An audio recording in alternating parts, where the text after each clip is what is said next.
Hello दोस्तों, स्वागत है हमारे चैनल शिक्षा कॉर्नर में। जैसा कि आप सबको पता है, सेमेस्टर 5 पॉलिटिकल साइंस के स्टूडेंट का बीवीयू के जो छात्र हैं उनका कल डीएससी 2 पेपर का एग्ज़ाम है, जिसमें ग्रुप बी में लोकतंत्र की प्रकृति पढ़ना है हमें।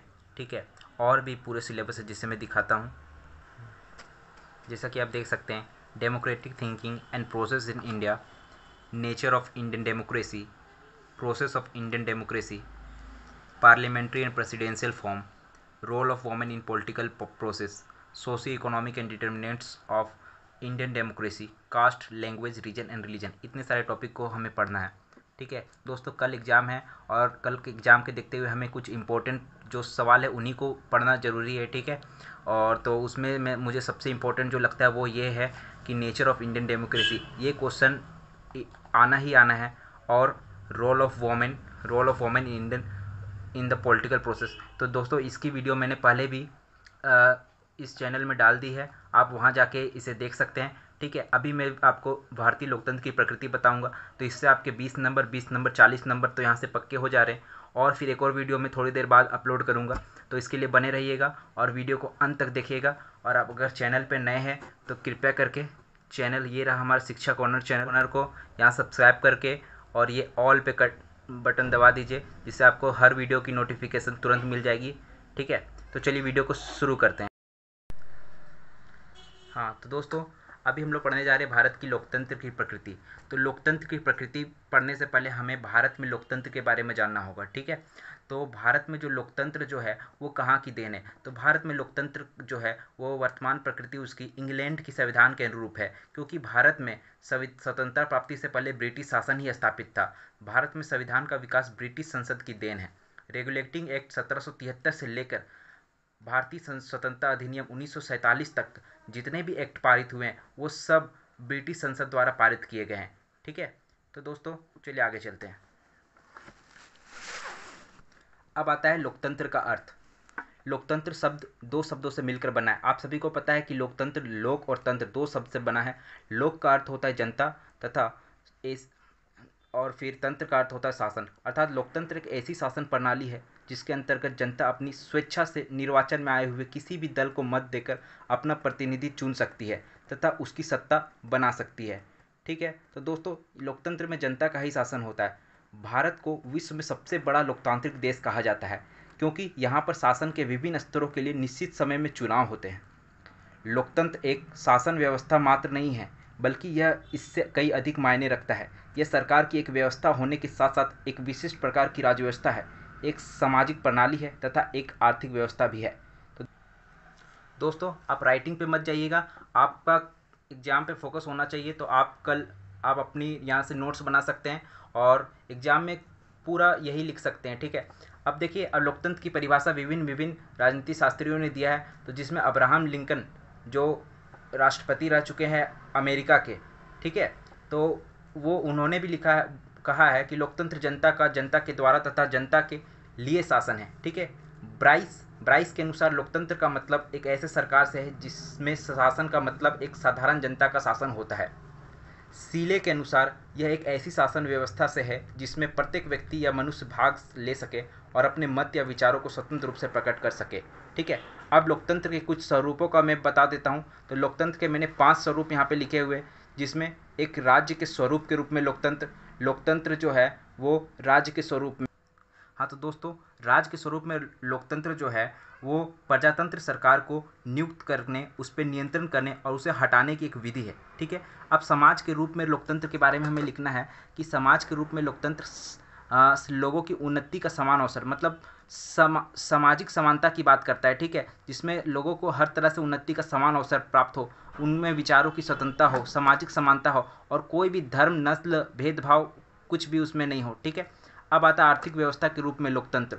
तो आर्थिक व्यवस्था के रूप में लोकतंत्र में आर्थिक समानता की बात होती है, जहाँ पर लोगों का सिर्फ ये मतलब मूल्यों के आधार पर उनको समानता नहीं देनी है, बल्कि उनमें जो समानता, जो आर्थिक समानता जो होगी वो अवसर समान प्राप्त होने चाहिए। मतलब आर्थिक कुछ क्षेत्रों में अगर कुछ नौकरी निकल रही है, नियोजन नीति निकल रही है, तो उसमें समान अवसर प्राप्त होने चाहिए। ठीक है, लोगों को जीवन के एक विशिष्ट दृष्टिकोण के रूप में इसमें मनुष्य के सात्विक गुणों पे बल दिया गया है। सभी मनुष्यों में क्षमा, सहिष्णुता, सम्मान, समझौते और लोगों के प्रति व्यवहार जो होने चाहिए वैसे व्यवहार होने चाहिए जो लोग एक्सपेक्ट करते हैं आपसे, ठीक है। अब आता है नैतिक स्वरूप। तो मनुष्य का इसमें आध्यात्मिक विकास होना चाहिए। मनुष्य को ही साध्य बताया जाता है और मनुष्य और राज्य को साधन बताया जाता है इसके अंदर। चलिए आगे बढ़ते हैं। हाँ दोस्तों, जो टॉपिक था हमारा भारत में प्रजातंत्र की प्रकृति। तो भारत में प्रजातंत्र की स्थिति, स्वतंत्रता प्राप्ति के बाद भारत में प्रजातंत्र की स्थापना हुई है और मात्र 7 दशक की अवधि में ही यह कहना मुश्किल है कि भारत में प्रजातंत्र सफल हुआ है या नहीं। ठीक प्रतीत नहीं होता ये कहना, ठीक है। ऐसा प्रतीत होता है कि अभी हम प्रजातंत्रीय व्यवस्था के साथ प्रयोग कर रहे हैं, जिसमें हमें सफलता एवं असफलता दोनों के तथ्य दिखाई पड़ रहे हैं। वर्तमान में भारतीय लोकतंत्र की प्रकृति निम्नलिखित है। तो सबसे पहला है उसमें लिखित एवं श्रेष्ठ संविधान। तो भारत का जो संविधान है वो लिखित संविधान है और बहुत श्रेष्ठ संविधान है। तो वो कैसे कि भारत का संविधान विभिन्न देशों के संविधानों के गुणों का समुच्चय है। भारतीय संविधान पूर्णतः लिखित रूप में है। भारत में द्वैध नागरिकता नहीं, केवल भारतीय नागरिकता है। तो भारत में सिर्फ एकल नागरिकता है, ठीक है। अमेरिका की तरह द्वैध नागरिकता नहीं है। भारतीय संविधान में देश के नागरिकों के लिए मौलिक अधिकारों एवं मौलिक कर्तव्यों का उपबंध किया गया है, ठीक है। भारतीय संविधान दिवस कब मनाया जाता है? 26 नवंबर को भारतीय संविधान दिवस मनाया जाता है, ठीक है। संपूर्ण देश संविधान के नियमों का उल्लंघन नहीं कर सकता। पूरा देश, भारत का जो देश है वो संविधान के नियमों के उपबंध ही चलता है, नियमों के अंतर्गत ही चलता है, ठीक है। तो दोस्तों दूसरा पॉइंट है नागरिकों के मौलिक अधिकार एवं नागरिक स्वतंत्रताएं, ठीक है। तो मौलिक अधिकारों का वह स्वरूप है जिनके अभाव में नागरिकों के व्यक्तित्व का विकास संभव नहीं है। इसके अभाव में प्रजातंत्र सफल नहीं हो सकता। मौलिक अधिकारों के अभाव में प्रजातंत्र अपूर्ण तो रहेगा, वह अधिनायक तंत्र का रूप धारण कर लेगा, ठीक है। ठीक है दोस्तों, लोगों को जितनी स्वतंत्रता प्रजातंत्र में है उतनी अन्य शासन व्यवस्था में नहीं है। लोगों को भाषण, लेखन, घूमने फिरने, रोजगार करने, संस्था या संघ बनाने या किसी भी धर्म को मानने की पूर्ण स्वतंत्रता रहती है, ठीक है। ये सब लोकतंत्र के अंदर ही रहता है, इसीलिए ये भारतीय लोकतंत्र की प्रकृति है। स्थानीय स्वशासन की ये व्यापक व्यवस्था को दर्शाता है, ठीक है। ये लोकतंत्र, हमारा जो लोकतंत्र है उसमें स्थानीय स्वशासन कब आया? 73वां संविधान संशोधन जब हुआ, अधिनियम 1992 में, और संविधान के भाग 9 में इसे जोड़ा गया। अनुच्छेद 243 से 246 तक 16 अनुच्छेदों के बीच में इसको जोड़ा गया है तथा 11वीं अनुसूची में इसमें जोड़कर भारत में स्थानीय स्वशासन की व्याख्या की गई है, ठीक है। 3 स्तरीय पर पंचायती राज की स्थापना की गई है। लोकतंत्र का इससे क्या हुआ? सशक्तिकरण हुआ है। लोकतंत्र इससे मजबूत हुआ है, जमीनी लेवल पर लोकतंत्र को बढ़ावा मिला है। चौथा पॉइंट है कानून की सत्ता एवं स्वतंत्र न्यायपालिका। तो भारत में क्या है, भारत की लोकतंत्र की प्रकृति में कानून की सत्ता चलती, कानून के अनुसार सब कुछ किया जाता है और न्यायपालिका स्वतंत्र रूप में होती है। तो स्वतंत्र न्यायपालिका भारतीय प्रजातंत्र की रीढ़ है। ब्राइस ने कहा है कि किसी शासन की श्रेष्ठता जांच करने के लिए उसकी न्याय व्यवस्था की निपुणता से बढ़कर और कोई अच्छी कसौटी नहीं है, क्योंकि किसी और चीज़ से नागरिकों की सुरक्षा और हितों पर उतना प्रभाव नहीं पड़ता है जितना उसके इस ज्ञान से कि वह निश्चित, शीघ्र और निष्पक्ष न्याय प्रशासन पर निर्भर है, ठीक। हाँ, 5th पॉइंट है जनता में भ्रातृत्व की भावना। यहाँ पर आप जनता में एकता की भावना भी लिख सकते हैं। तो भ्रातृत्व का मतलब होता है कि प्रत्येक मनुष्य को एक दूसरे के हित के लिए निष्पक्ष भाव से क्या काम करना ही भ्रातृत्व कहलाता है। और यहाँ पर हम एकता वाले पॉइंट को भी यहाँ पर डाल सकते हैं कि भारत में एकता है, ठीक है। और इसके अभाव में अराजकता फैल जाएगी। अराजकता आपने अभी तक पढ़ा होगा अगर पॉलिटिकल साइंस का स्टूडेंट है। अराजकता जहाँ पे राज्यों का पूरा अंत कर दिया जाता है, ठीक है, और वैसी सरकार बनाई जाती है, संस्था बनाई जाती है। अब आते हैं 6ठा पॉइंट में, स्वतंत्र एवं निष्पक्ष चुनावों की व्यवस्था। तो भारत में जनता के हाथों में प्रतिनिधियों का चुनाव होता है। जनता ही जो होती है अपने प्रतिनिधियों का चुनाव करती है।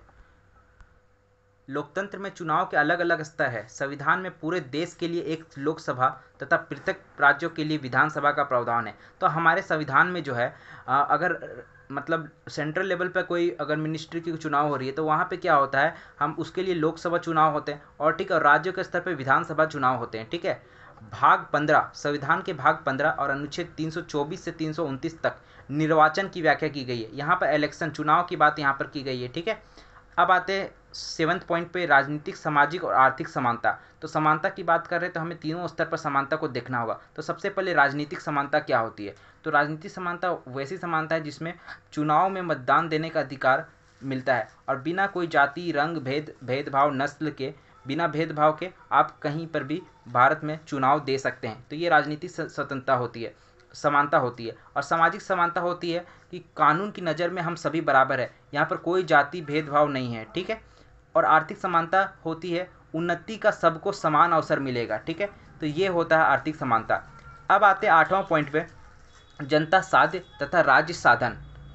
ठीक है, अब यहाँ पे ध्यान देना है कि लोकतंत्र में व्यक्ति को महत्वपूर्ण स्थान रहता है। यह व्यक्ति को साध्य तथा राज्य को साधन बताता है। ठीक है, मतलब व्यक्ति जो है, व्यक्ति सबसे इम्पोर्टेंट होता है। राज्य जो होता है व्यक्ति के जितने भी गुण हैं और उसको विकास करने का राज्य एक साधन होता है। व्यक्ति की जितनी ज़रूरतें हैं उसको पाने का राज्य एक साधन होता है। इसमें राज्य का यह कर्तव्य है कि वह व्यक्ति के कल्याण के लिए अधिक से अधिक प्रयत्न करे, और अधिनायक तंत्र में व्यक्ति का कोई महत्व नहीं रहता है। ठीक है दोस्तों, तो ये इंपॉर्टेंट 8 पॉइंट है। और चलिए आगे देखते हैं दोस्तों। अगर आपको और ज़्यादा लिखना है तो यहाँ पर आप कमियाँ भी बता सकते हैं। तो कमियाँ क्या होती है, भारत में लोकतंत्र में अयोग्यता की पूजा होती है। यहाँ पे कोई शिक्षित वर्ग तो आगे आता नहीं है। ठीक है, और जितने भी नेता वगैरह होते हैं वो क्या होते हैं, अगर अयोग्य भी है तो वो नेता बन जाते। शिक्षित वर्ग का बहुत कमी है यहाँ पे भारत में। ठीक है, अब आता है अशिक्षित जनता और श्रेष्ठ शिक्षा पद्धति का अभाव है। मतलब भारत की जो जनता है, अधिकांश जनता जो है वो अशिक्षित है, और एक शिक्षा पद्धति जो होती है, श्रेष्ठ शिक्षा पद्धति का, वो